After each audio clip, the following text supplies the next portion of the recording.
The Mexican-American War, a watershed moment in North American history, unfolded from 1846 to 1848. Its origins lay in a complex interplay of political ideologies, economic aspirations, and territorial claims. This conflict reshaped the United States borders, annexing vast territories in states such as California, Nevada, Utah, Arizona, New Mexico, Texas, and parts of Colorado, Wyoming, Kansas, and Oklahoma.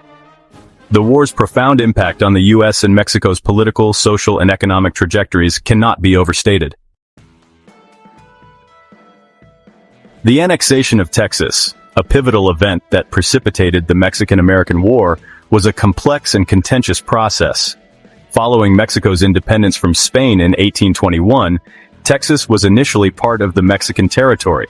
However, by the 1830s, American settlers in Texas, known as Texians, were increasingly dissatisfied with Mexican rule. Tensions escalated, culminating in the Texas Revolution of 1835 to 1836, during which the people of Texas seceded from Mexico and established the Republic of Texas.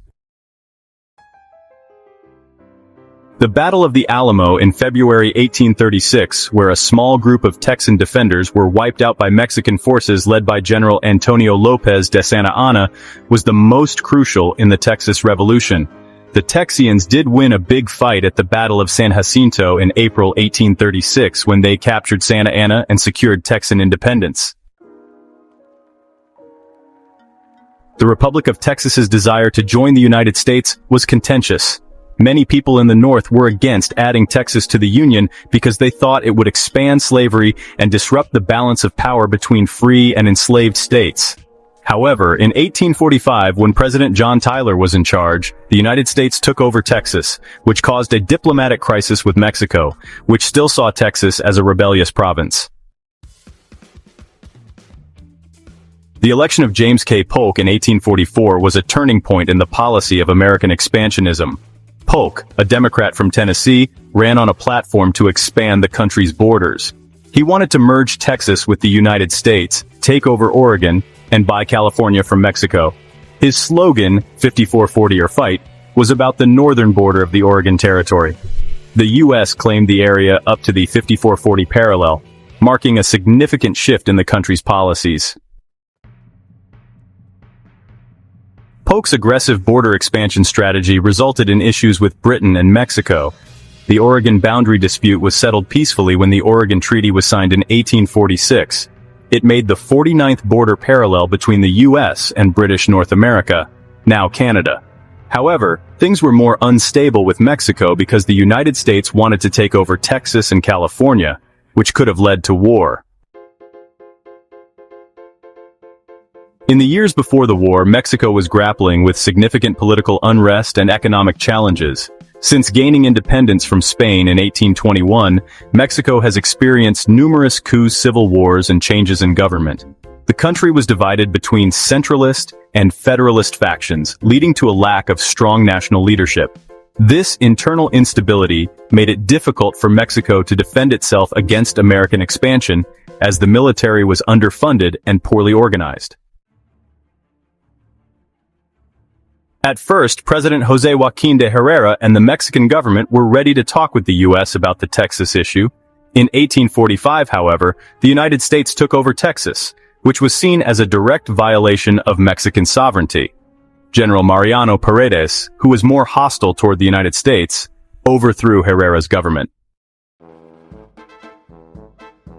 Because Mexico was unstable and had a weak central government, it was hard to defend itself against American expansion. The Mexican military didn't have the right tools, enough money, or a good way to organize itself to fight the well-trained and well-equipped American forces. This difference in military power would significantly affect how the war turned out. One of the main reasons for the Mexican-American War was a fight over the border between Texas and Mexico. Further north, Mexico said the Nueces River was the border between the Republic of Texas and Mexico, while the Republic of Texas said the Rio Grande was its southern border. The Nueces Strip, the area between the two rivers, wasn't very populated, but it became a place where fights broke out. In 1845, President Polk sent 3,500 troops, led by General Zachary Taylor, to take over the disputed land. Taylor set up a base near the Nueces River in Corpus Christi. He then moved his forces to the Rio Grande to directly challenge Mexican claims to the land. The Mexican government thought this move was a threat because they saw American troops in the Nueces Strip as an invasion of Mexican land. In April 1846, tensions rose when Mexican forces attacked a group of American cavalry led by Captain Seth Thornton near the Rio Grande.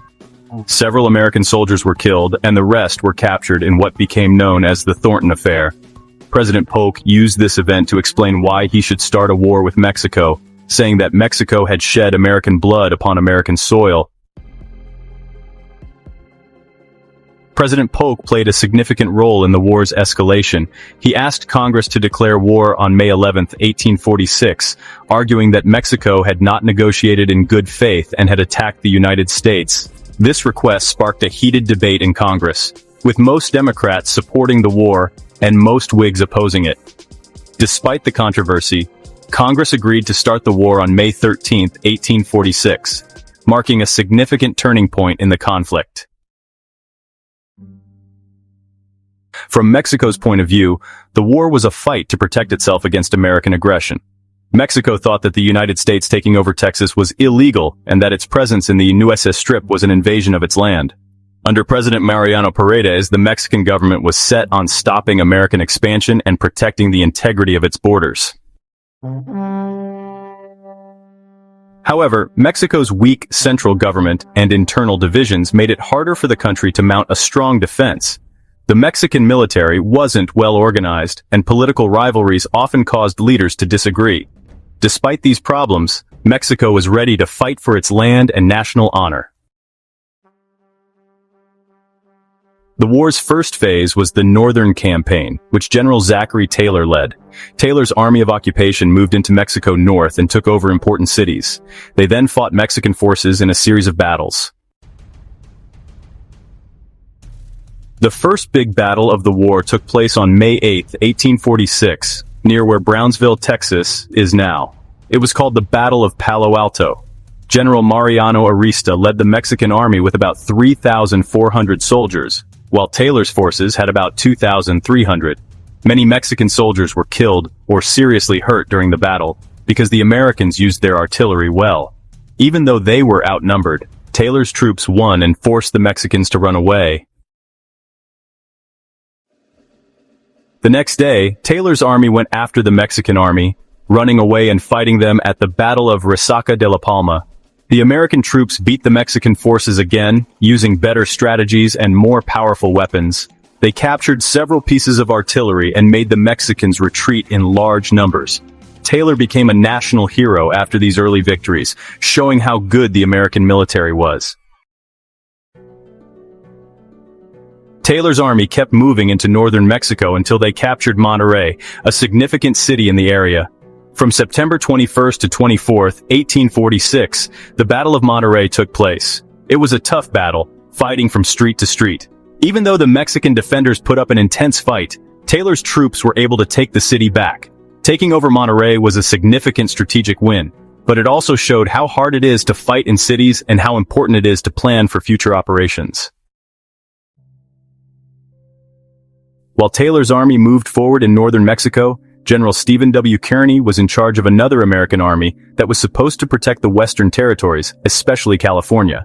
Kearny's campaign was part of a bigger plan to take control of the Southwest by the United States.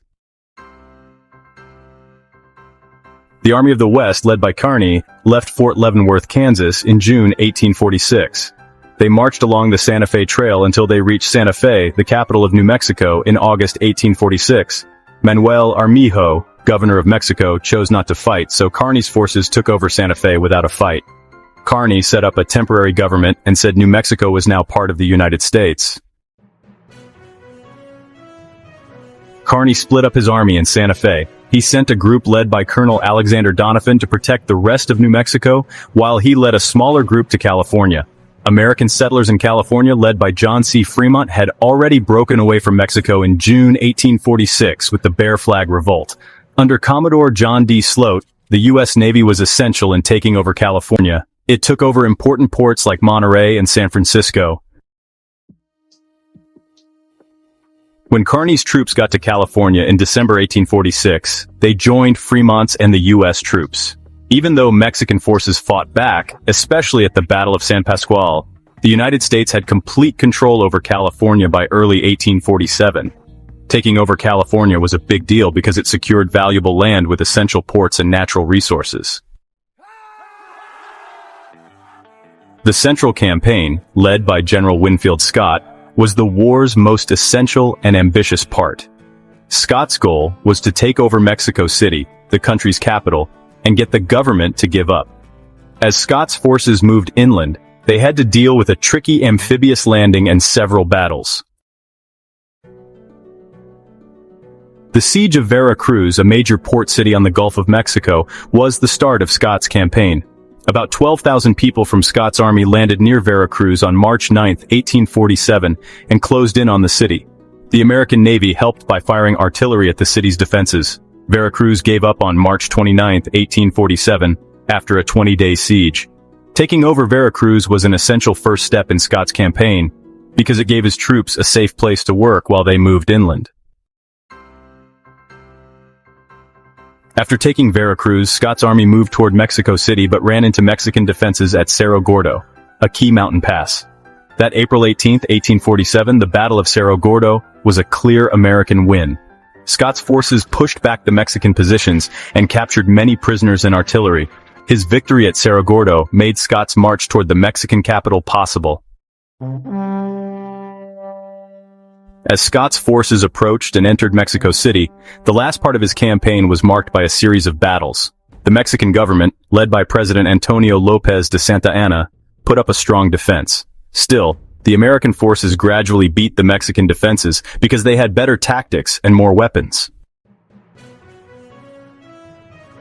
In the Battle of Contreras, which took place on August 19th and 20th, 1847, General Gabriel Valencia's Mexican army was beaten by Scott's forces. It was a significant victory that helped them get closer to Mexico City. At the convent of Churubusco, American troops fought Mexican troops and won a hard-fought victory. The battle showed how strong the Mexican defenders were and how well the American military strategy worked. Scott's troops attacked a Mexican position at Molino del Rey, which is close to Mexico City. The Battle of Molino del Rey was one of the bloodiest in the war, and many people died on both sides.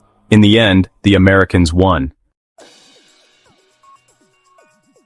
The last significant battle of the war was the Battle of Chapultepec, which took place at the Chapultepec Castle, a key defensive site guarding the way to Mexico City. The American forces, which included some U.S. Marines, stormed the castle and beat the Mexicans who were protecting it. The fall of Chapultepec made it possible to take over Mexico City on September 14, 1847. After Mexico City was taken, the Mexican government had to discuss ending the war. The Mexican-American War ended when the Treaty of Guadalupe Hidalgo was signed on February 2, 1848. Nicholas Trist, a U.S. diplomat, and people from the Mexican government worked together to make the treaty. Land grants Mexico gave the United States a tremendous amount of land, which is now in California, Nevada, Utah, Arizona, New Mexico, Texas, and parts of Colorado, Wyoming, Kansas, and Oklahoma. It was called the Mexican Cession and covered about 525,000 square miles. The Rio Grande is the border. The treaty made the Rio Grande the border between Texas and Mexico, ending a long-running argument about where Texas ended and Mexico began. It was agreed that the U.S. would pay Mexico $15 million in compensation for the land it gave up and take over $3.25 million in debts Mexico owed to American citizens. Protection of Mexican citizens. The treaty protected the rights of Mexican citizens living in the ceded territories. For example, their property was to be kept safe, and they could choose to stay Mexican citizens or become U.S. citizens. The United States agreed to the Treaty of Guadalupe Hidalgo as early as March 10, 1848, and again on May 19, 1848, by the Mexican Congress. When the ratifications were exchanged on May 30th, 1848, the war was over for good. There were both good and bad effects on the United States from the Mexican-American War. The war met Manifest Destiny's expansion goals, which made the United States much bigger. When it took over the cession, the United States got valuable resources from Mexico, like gold in California. It also created new settlements and economic opportunities. The expansion did, however, make things worse between the North and South because of slavery in the new territories. A significant point of disagreement was whether slavery would be allowed in the new lands that were taken over.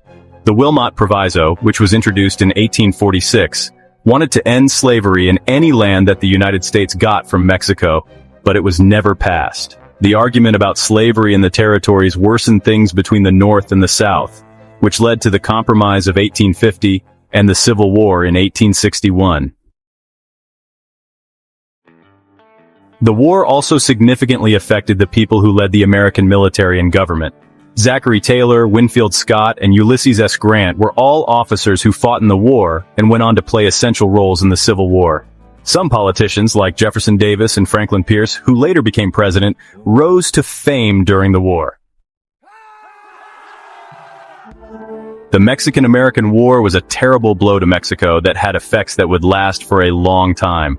Mexico was deeply embarrassed to lose almost half of its land, a significant setback for its growth. In particular, Mexico lost a lot when California was given up because it was an area with a lot of economic potential. The war made Mexico's already unstable government and internal conflicts worse. The defeat led to the removal of President Santa Anna and a time of chaos in the government. After the war, Mexico had difficulty rebuilding its economy and government, leading to more instability and conflict in the following decades. There is still anger and mistrust between Mexico and the U.S. because of the war. The unfair terms of the Treaty of Guadalupe, Hidalgo, and what Mexico saw as American aggression made the country feel bad for a long time. For many generations, this legacy would affect how the U.S. and Mexico related to each other, leading to tensions and conflicts in the 20th century, such as the Mexican Revolution and the border disputes in the early 1900s. The Mexican-American War also had significant effects on the native people who lived in the area. Native American groups like the Navajo, Apache, and Comanche were forced to move and were pushed to the edges of society when the United States expanded into the Southwest. Native American communities were further uprooted by the U.S. government's policies of removal and assimilation, which led to the loss of their lands and cultural heritage. The Mexican-American War is still a contentious and complicated part of both American and Mexican history. People in the United States often remember the war as a victory for Manifest Destiny and a turning point in the country's westward growth. It is also seen as a morally murky conflict caused by aggressive expansionism and the desire to take over a weaker neighbor's land. For Mexico, the war is remembered as a terrible loss of land and independence, and as a sign of the problems the country had in its early years as a free country. The effects of the war can still be seen in how the United States and Mexico interact, affecting issues like immigration trade and border security. The Mexican-American War changed North American history in significant ways, and its effects were felt for a long time in both the United States and Mexico. Manifest Destiny, the idea of expansion, territorial ambitions, and political and economic interests all played a role in the war. During the war, the United States borders changed dramatically. It gained large areas of land that would affect its future growth.